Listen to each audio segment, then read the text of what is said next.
foco dessa manhã para a mensagem do Senhor. As crianças vão estar descendo, não é isso? Tem criança suficiente para descer? Tem, né? Então as crianças vão estar descendo.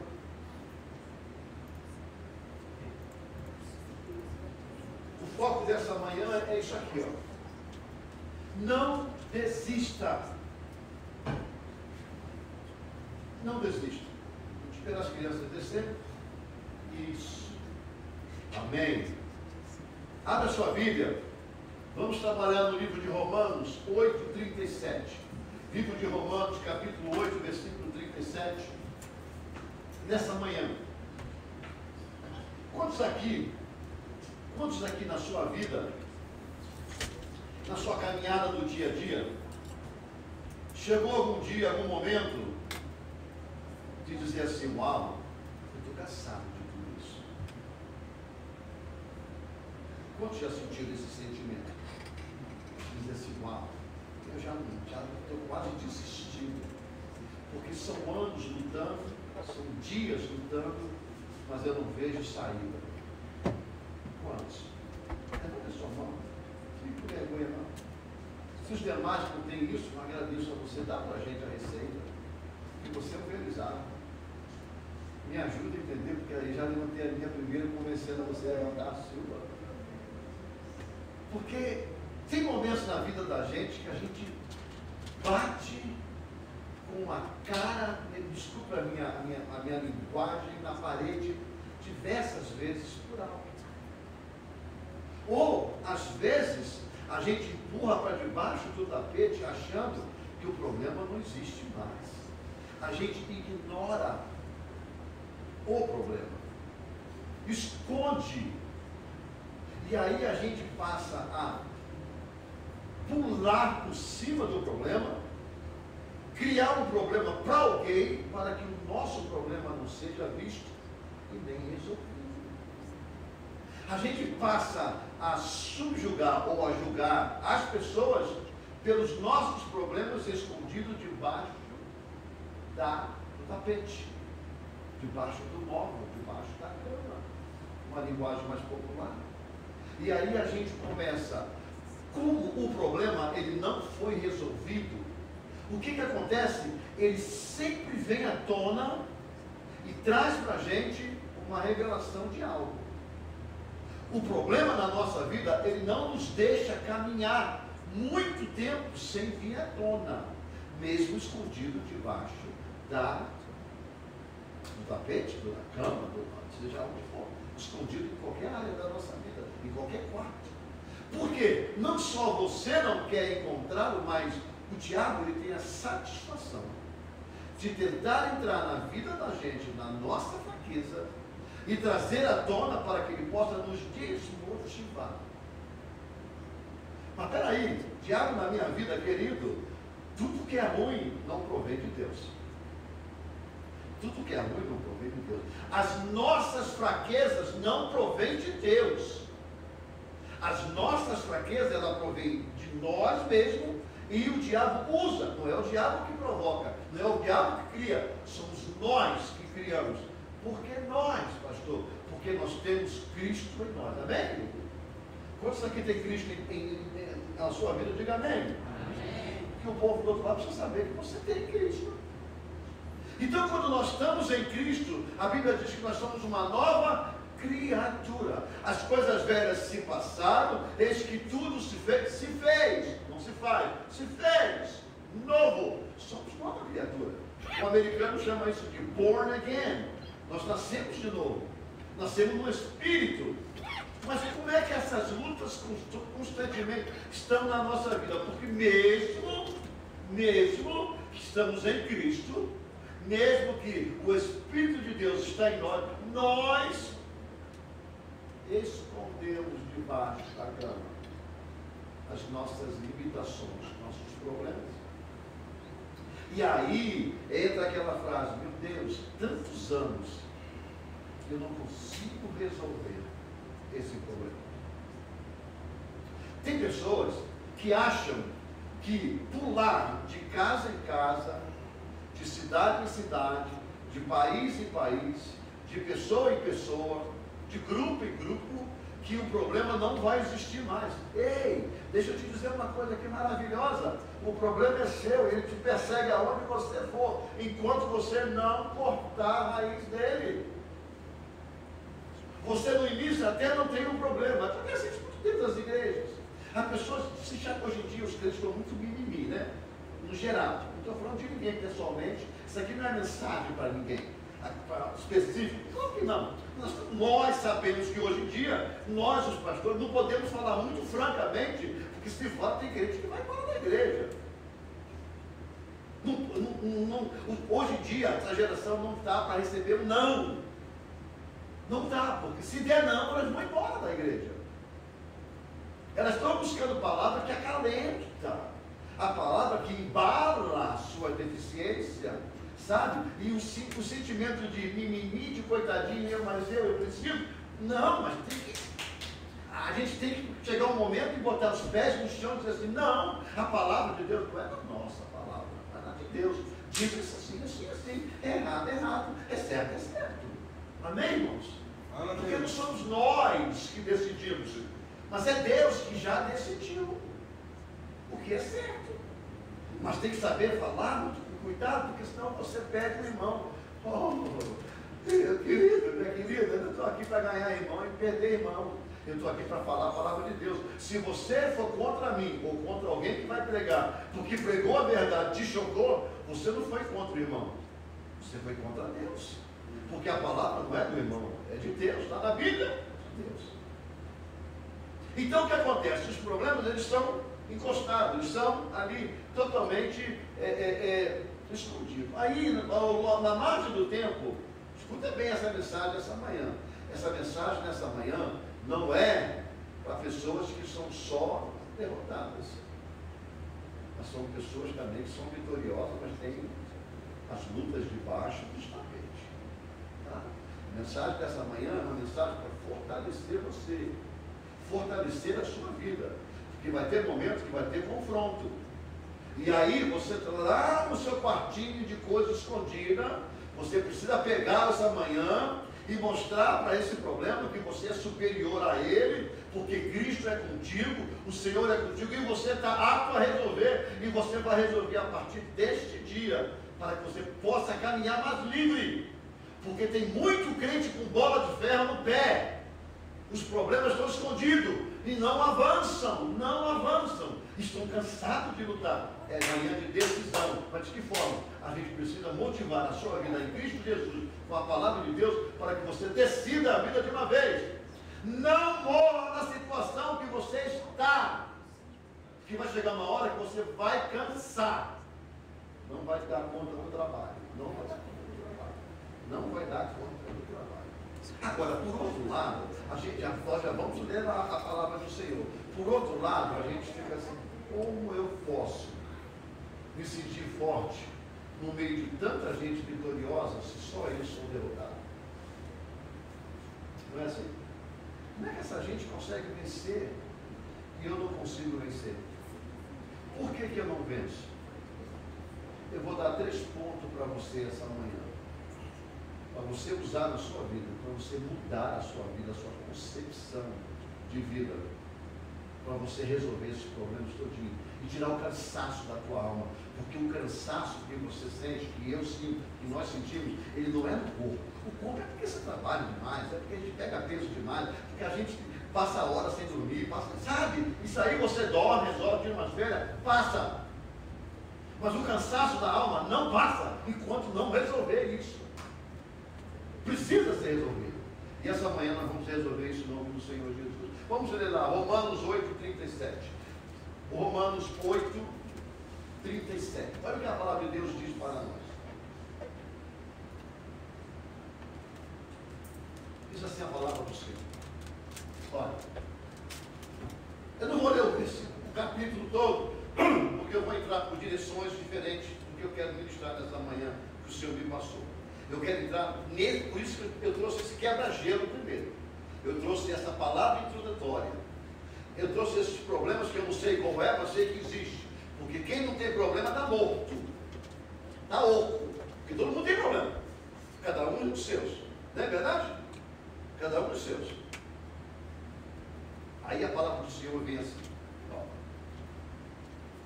Mas, em todas essas coisas, somos mais do que vencedores por aquele que nos amou.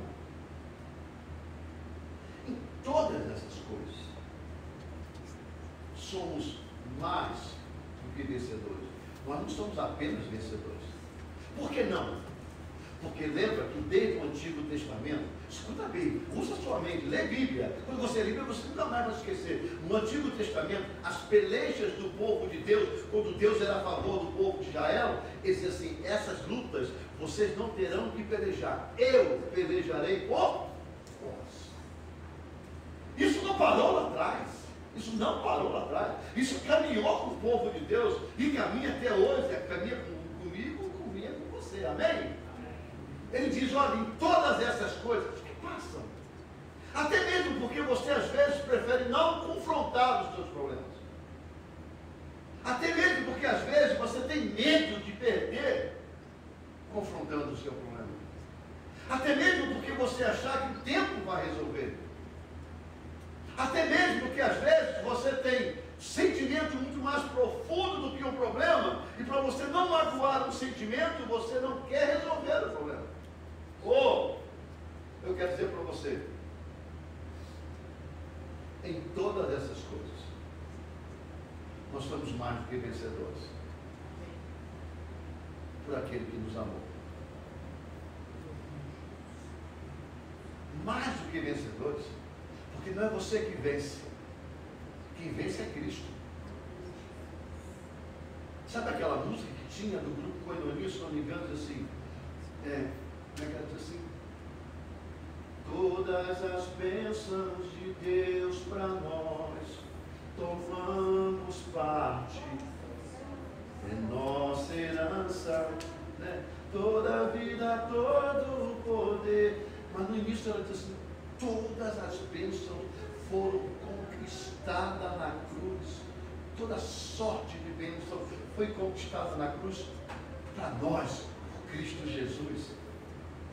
O que eu quero dizer para você é que esses problemas que enfraquecem a gente, sabe, eles precisam ser resolvidos não por Cristo, porque toda a bênção, todas as coisas que Jesus tinha preparado e que achou que era melhor para a gente, porque ele tem a certeza que é melhor para a gente, já foi decretada na cruz do Calvário.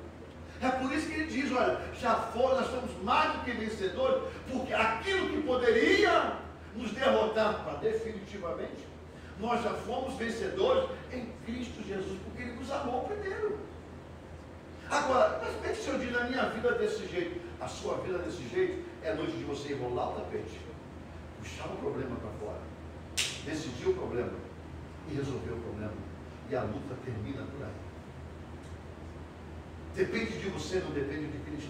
Não adianta a gente clamar a Deus: Senhor, me ajuda. O Senhor está ajudando. O Senhor já fez tudo que tinha que fazer. Somos nós. Isso também abrange a vida espiritual. Quantas pessoas, talvez no nosso meio, têm o desejo de estar aqui na frente pregando, dirigindo, ou cantando, ou fazendo alguma coisa, mas não pode fazer porque a pendência não deixa. A pendência de quê? De Deus? Não, delas. Não foi Deus que estabeleceu na vida delas, foram elas que estabeleceram, e Deus respeita. Só que chegar um dia vai ter confronto. E aí a gente vai passando, pulando de galho em galho, de esquina em esquina, de rua em rua, e vai caminhando e achando que as coisas estão resolvidas. Não estão resolvidas. Por quê? Porque tudo aquilo que nós fomos chamados para fazer, não estamos fazendo por causa de quê? Porque as nossas lutas, os nossos escondidos não nos permitem, e aquilo vai rolando.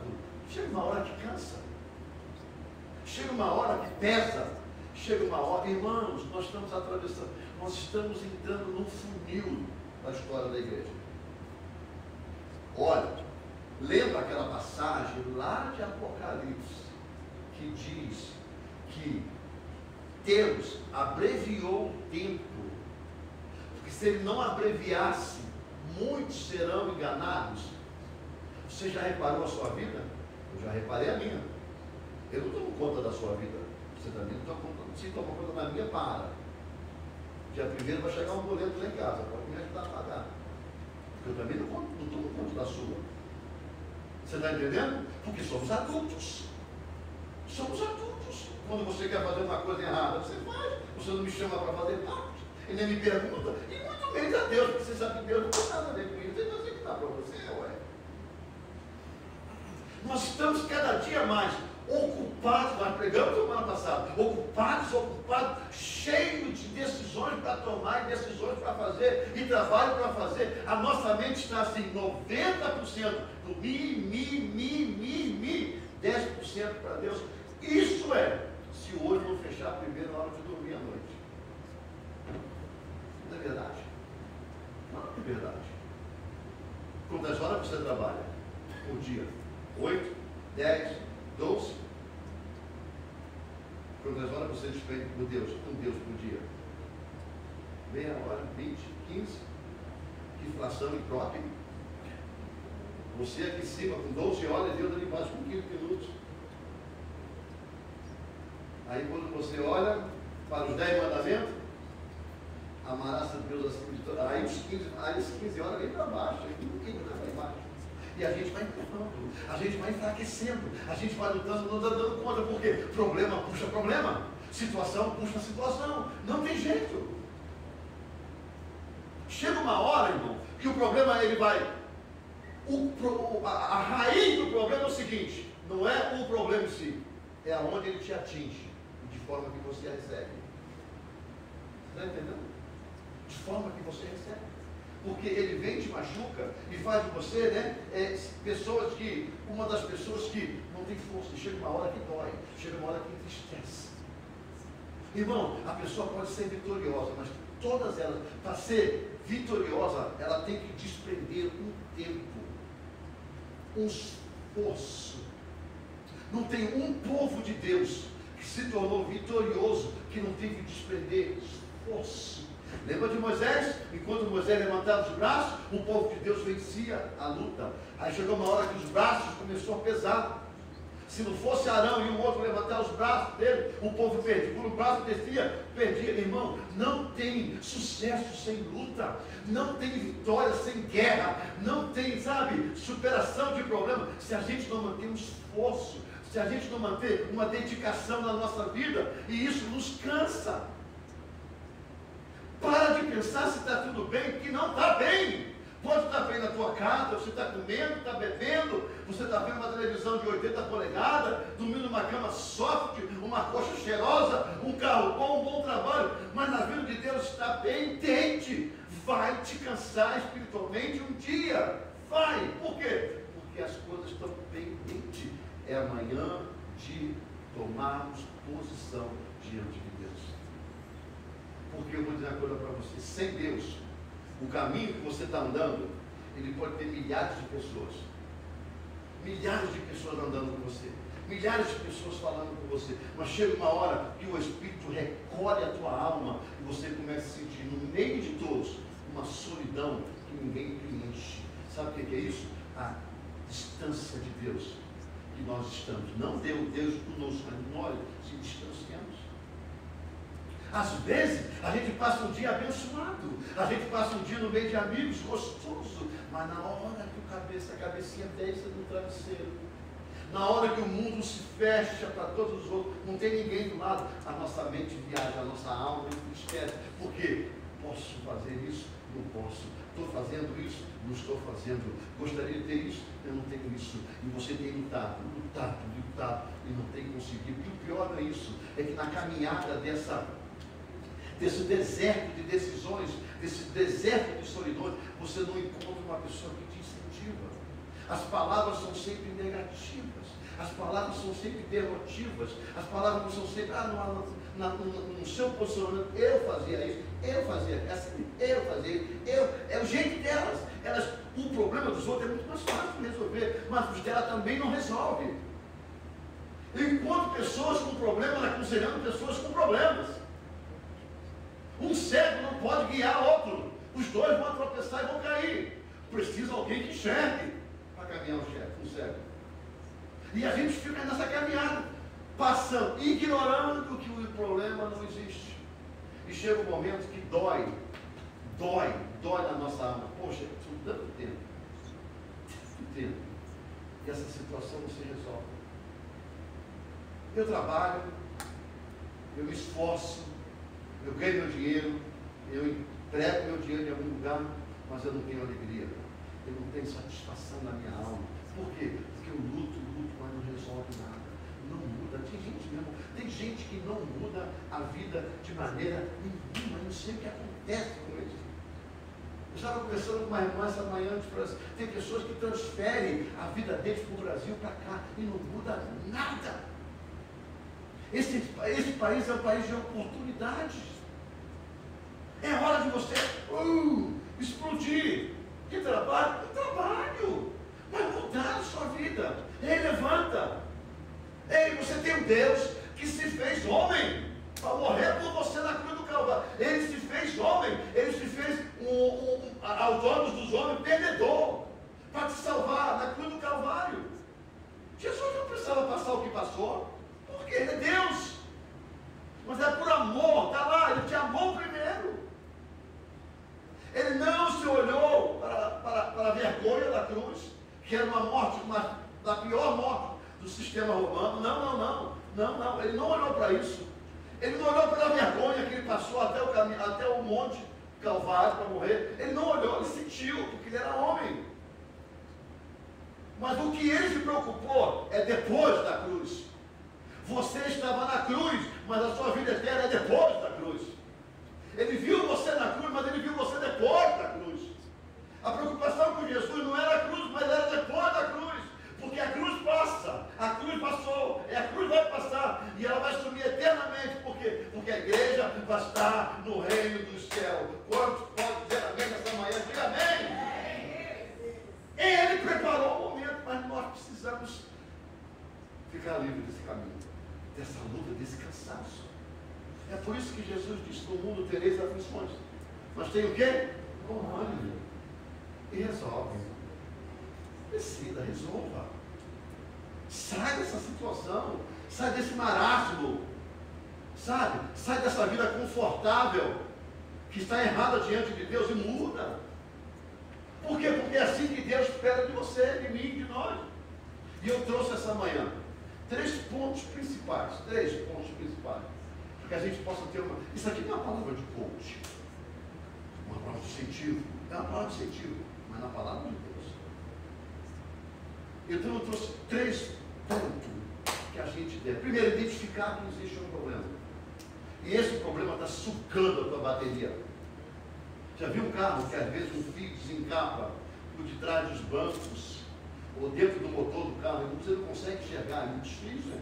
E ele vai encostando na lataria, ele vai roubando energia da bateria. Daqui a pouco você troca a bateria, troca o dínamo, alternador, vai trocando, e ela vai sugando até o ponto assim: não, peraí, tem alguma coisa que está sugando, eu botei bateria nova, eu troquei tudo, continuou. É o fio desencapado. E esse fio desencapado é que suga toda a energia do carro. Tem coisas que sugam a nossa energia em Cristo Jesus, as nossas forças em Cristo Jesus, a nossa alegria em Cristo Jesus. Há momentos, irmãos, que a gente está rindo, brincando, mas o cérebro vem assim e vai traz a gente a uma solidão interna, que a gente só pensa no problema em meio a risadas. Você fala: mas eu tenho essa situação, muito machucado. Ou então você está no meio de pessoas que você ama, mas chegar em casa você vai ter que confrontar uma situação que é eterna, está ali, ó. Eterna não, mas é por muito tempo, machuca. Irmão, você vê pessoas no meio. Tem pessoas vivendo de rede social. E ela, pior que ela leva a vida dela no meio dos amigos como se fosse a rede social. Você olha, você diz: isso aí, essa pessoa é perfeita. Esse casal é perfeito. Essa família é perfeita. Sabe? Isso aí, esse não tem problema. Esse é ótimo. É rede social. Por detrás, o negócio está mais feio. Você já foi num teatro? Assistir uma peça no teatro, você já viu atrás da cena? O que tem atrás da cena? Eu fui contra a regra no teatro. Eu fui no contra-regra no Rio de Janeiro, do Carlos Leite, agora já morreu, ele era um comediante, ele fazia show lá em São João do Meriti, no Teatro do Sesc.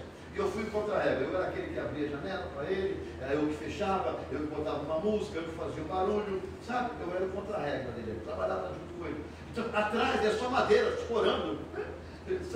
São os painéis, e aqui aquelas escolas, parece que tem a construção quando você está amarrando as paredes, quando você não pode fechar, então você tem que botar nela daí, tem que botar uma madeira aqui, uma madeira ali, para segurar, até o negócio fechar em cima, amarrar tudo, para ficar bem fixo. Né? As paredes sem o telhado, elas não são amarradas, precisa ser amarrada depois com o telhado, ou vice-versa, eu não sei, estou apenas falando pelo que eu vi. Né? Então é isso que acontece, tem pessoas que são ótimas, a casa está perfeita, mas o negócio está por trás como cenário do diabo. E aquilo cansa. Cansa. Você não vê filho? Filho é uma bênção, irmão. Filhos são bênçãos do Senhor. Mas tem um dia que dá um cansaço. Se pudesse botar no balão, botar uma volta de uns 2 meses, botar no balão, ficava lá em cima amarrado, só levava comidinha. Deixa eu dormir. Deixa eu repousar, tomar meu banho, assistir na televisão, de perna qual, pelo amor, mas são bênçãos. É ou não é? Eu estou falando bobagem. Quem tem filho sabe muito bem disso.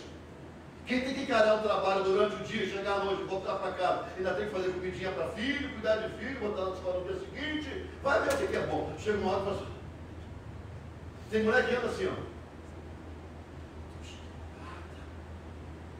Porque a gente está de cansaço. Não estou falando de um problema, né? Estou falando de outro problema. Mas nessa manhã eu quero te dar 3 pontos para a gente chegar ao ponto dessa mensagem. Primeiro, olhe para você. Olhe para você. E comece a ver o valor que você tem. Comece a aceitar o valor que você tem. O que te faz feliz materialmente, sentimentalmente, humanamente, não cobre o valor que você tem em Cristo Jesus. Quem te ama hoje, e não, aliás, não vou dizer nem amar, porque amar é uma coisa mais consistente, ela envolve muita coisa. Quem tem paixão por você hoje, amanhã pode ser seu maior inimigo. Porque o amor e o ódio, ele anda paralelo. Hoje quem ama odeia amanhã, ou vice-versa. Aliás, eu nunca vi o vice-versa. Odiar e amar depois, eu nunca vi isso. Mas o amar e odiar eu já vi várias vezes. Espero um dia ver. Jesus te amou. E eu vou te garantir uma coisa, segundo a palavra dele, ele nunca vai te odiar. Porque no coração de Jesus não tem ódio. No coração de Jesus só tem amor. Começa a olhar no seu espelho espiritual e começa a ver e dar valor ao valor que você tem. Não importa se as pessoas acham você fracassado ou fracassada, impossibilitado ou impossibilitada, o que importa é que você tem um valor tão grande que a Bíblia fala assim, de que vale o homem ganhar o mundo inteiro. Nós não temos noção do que é ganhar o mundo inteiro, não tenho a mínima ideia. Eu posso ter a ideia do meu mundo, mas o mundo inteiro é diferente. Ganhar o mundo inteiro e perder a sua alma. Esse é o valor que você tem. Ele está falando de material. Os bens materiais dessa terra todo, os bens sentimentais dessa terra todo, os bens familiares dessa terra todo, não superam o amor de Deus por você. Não supera. Comece a olhar no espelho e ver o valor que Deus tem, que te deu, que você tem para Ele. Ele te amou primeiro. Ele largou seu reino. Ele se fez homem.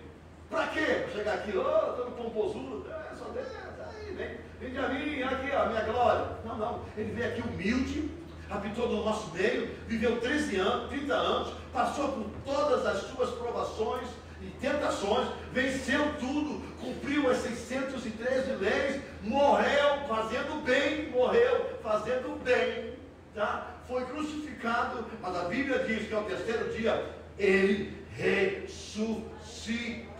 E Ele não ressuscitou para o bem dele, Ele ressuscitou para o seu bem, para o meu bem, para que as palavras dele se cumprissem. E ela diz: eis que estou convosco todos os dias, não turbe o vosso coração. Na casa de meu pai tem muitas moradas, se não tivesse eu teria te dito. Agora, se não tiver, eu mesmo vou, e vou construir para que você esteja aonde eu estiver. Não dá um salve de volta para o Senhor. Está bem forte. Esse é o valor que você tem.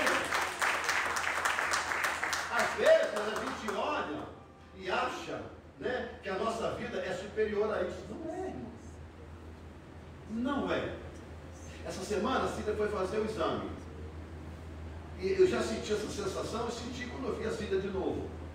Me chamaram para poder esperar ela acordar, porque dá anestesia geral, mas ele dorme. E aí, a gente vê, eu falei: minha filha, a gente não é nada. A gente não é nada. A gente chega no hospital, 5 minutinhos, e o negócio vai ver, você desacorda. Ó, se você morrer ali, você não sabe nem aonde. E a gente está agarrado nas nossas coisas. Ali foi o poder do homem no remédio que te tirou das suas bases, e o poder de Deus, que é assim, ó. Você vai embora. Ali o homem, quando passa 15 minutos, 20, você volta. Mas de Deus não. Daquilo tá. Você vai despertar lá. Lá que você vai despertar. Olha, tem um provérbio no mundo que diz assim: galinha de casa não se corre atrás. Ela volta. Da onde você saiu, da onde eu saí, você pode bater os 4 cantos do mundo. Você já viu cachorro? Cachorro tem uma índole bem desse tipo. Não estou considerando ninguém, nem galinha, nem cachorro. Me entenda muito bem. Só exemplo. Mas depois não ficar ofendido, tá bom? Não é nada disso. Estou falando de comportamentos, tá? Olha, o cachorro é assim. Você cria ele dando comida na mão. Vira-lata no Brasil é ótimo, né? O vira-lata, ele é ótimo. Irmão, olha, se tem um cachorro, eu acho que traz inveja para o mundo inteiro, o vira-lata tem que ser muito caro. Porque o bichinho terrível, o vira-lata, né? Ele apronta. Mas quando ele te ama, ele te vê, ele quer saber. Ele faz, ele pula, ele fica louco quando te vê. Você bate nele, você amarra ele.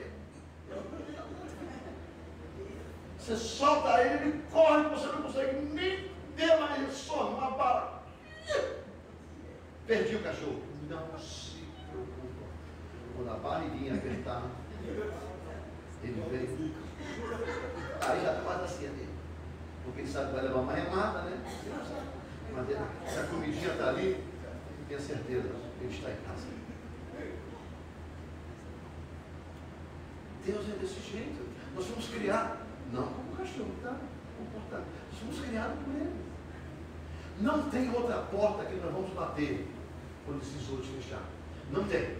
A princípio não tem. Todos estarão diante de Deus. Todos! Todos! 100%! Não tem ninguém fora. Bom ou ruim, pecador ou não pecador, justo ou não justo. Todos estaremos diante de Deus. Aí é que se vai ter comida ou não. Aí é outra coisa. Aí é outra coisa. Porque nós temos que ser julgados. Entendeu? Segundo ponto desta manhã. Eu quero ler uma parte aqui, ó. Nesse primeiro ponto, para incentivar. Olhe para dentro de você, veja o valor que você tem. Lembra aquele livrozinho? Quero que valorize o que você é. Né? Você tem. Você é alguém tão importante para Deus. Não é isso? Quero que valorize o que você tem. É o mundo hino. O irmão Geraldo deve conhecer bem, né, irmão Geraldo? Conhece. A irmã também conhece. Porque é do nosso tempo, né? Não posso falar do seu tempo, porque a gente está no mesmo barco. Vamos lá ler Colossenses 1. É Colossenses 1. capítulo 13, 23. Colossenses 1. Quando essa é a primeira. Colossenses, capítulo 1, versículo 13 ao versículo número 23. Vamos ler lá? Diz assim: o qual, está falando de Jesus, nos tirou da potestade das trevas e nos transportou para o reino do Filho do seu amor. E em quem temos a redenção. Lembra de redenção? Que eu preguei redenção e salvação? A redenção é ele tornou você livre. Ele pagou o seu preço, pagou. Aí depois de pagar, ele passou a ser seu dono. A redenção é o quê? Ele fala assim: bom, agora você não deve a ninguém. Eu te faço livre. Você agora é livre para onde você quiser ir. Se você quiser me seguir, me siga. Se não, você é livre para ir. A redenção é isso. Quando você está livre para tomar qualquer direção. E quem nos deu a redenção pelo seu sangue, a saber, a remissão dos nossos pecados, ou seja, o pagamento do pecado, o qual é a imagem do Deus invisível, o primogênito de toda a criação, porque nele foram criadas todas as coisas que há no céu, na terra, visíveis e invisíveis, sejam tronos, sejam dominações, sejam principados, sejam potestades, tudo foi criado por ele, para ele, tudo foi criado por ele. Ele é antes de todas as coisas, e todas as coisas se submetem por ele. Ele é a cabeça do corpo da igreja, é o princípio e o primogênito dentre os mortos, para que em tudo tenha a preeminência, é isso? É, preeminência. Porque foi grande, porque foi do agrado do Pai que toda a plenitude nele habitasse. E que, havendo por ele feito a paz pelo sangue da sua cruz, por meio dele reconciliasse consigo mesmo todas as coisas, tanto as que estão na terra como as que estão no céu. A vós também, que no outro tempo eres estranho, olha isso que é importante, eres estranho, e inimigo do entendimento pelas vossas obras, vontades, decisões, coisas erradas, mas agora, contudo, vos reconciliou, e no corpo, e vos reconciliou no corpo da sua carne, pela morte, pela morte, pela morte, para perante a ele vos apresentar santos, irrepreensíveis e inculpáveis. Se na verdade permanecerdes fundado e firme na fé, e não vos moverdes da esperança do Evangelho que tenho ouvido, o qual foi pregado a toda a criatura que há debaixo do céu, do qual eu, Paulo, estou feito ministro de Cristo Jesus na minha função. Tudo isso para te dizer que o Senhor te fez importante. A Bíblia diz que o céu vai parar quando você entrar. A Bíblia diz que todos perguntarão: quem são esses? A Bíblia diz que Jesus vai chegar diante do Pai e vai dizer assim: essa é a igreja, a noiva que o Senhor me deu. Todos que o Senhor me deu, nenhum deles se perdeu. Viu? Isso é a importância que você tem. O céu está esperando você e eu. Segundo tópico dessa manhã, para a gente seguir em frente. Confia. Primeiro, olhe para você mesmo e veja o valor que você tem em Cristo Jesus. Segundo, confie no Espírito Santo de Deus que há em ti. Dê valor ao Espírito Santo. Converse com o Espírito Santo. Olha, a Bíblia diz que é Ele que interage com nós. É Ele que ora por nós. É Ele que exprime por nós os nossos sentimentos ao Senhor. Comece a ouvir um pouco a palavra de Deus através do Espírito Santo. Sabe aquela consciência que você fala assim: tem uma coisa me dizendo que isso não é certo. Eu não posso andar desse jeito, eu não posso fazer desse jeito, eu não posso Isso é a palavra do Espírito Santo em vós. Não te engane do Espírito Santo. Não anule ele. Não anule. Conversa com o Espírito Santo, porque é ele que habita em vós. Jesus está em vós, mas é indiretamente. Por quê? Porque é o Espírito do Senhor. É direto? Pode ser até, mas indiretamente ele diz assim: eu vou ao Pai, mas não vos deixarei órfão. Pedirei ao Pai, orarei ao Pai e vos enviarei o Espírito Santo. É a terceira pessoa da Trindade. É ele que está em nós. Mas ele é o Pai, ele é o Pai, ele é Jesus, ele é Jesus. Mas entenda que ele está em nós, representando o céu. Então é com ele que a gente tem que andar. É com ele que a gente tem que conversar. É com ele que a gente tem que resolver a situação. Não entristeça o Espírito Santo. Não entristeça. Começa a dar ouvido ao Espírito Santo de Deus. Por quê? Porque senão a gente sofre, irmão. A gente sofre, a gente quer ver céu aberto. A gente quer ver pregadores falando o nosso futuro. A gente quer ver pregadores falando o que Deus vai fazer conosco. Quando acaba, o Espírito Santo está falando todos os dias. Está errado. Isso não é certo. Muda isso, muda aquilo. Escuta a palavra de Deus. Ouve a palavra de Deus. Busca o Senhor. Esteja em Deus. Caminhe com o Senhor. O Espírito Santo de Deus está todo dia falando. Você às vezes não lê a Bíblia constantemente, mas você ouve um hino. E o hino fala a mesma coisa que você. Dê valor à palavra do Espírito Santo. É mais fácil você ter um amigo chamado Espírito Santo do que ter um amigo morando no Espírito Santo. Em Vitória, Espírito Santo. A gente precisa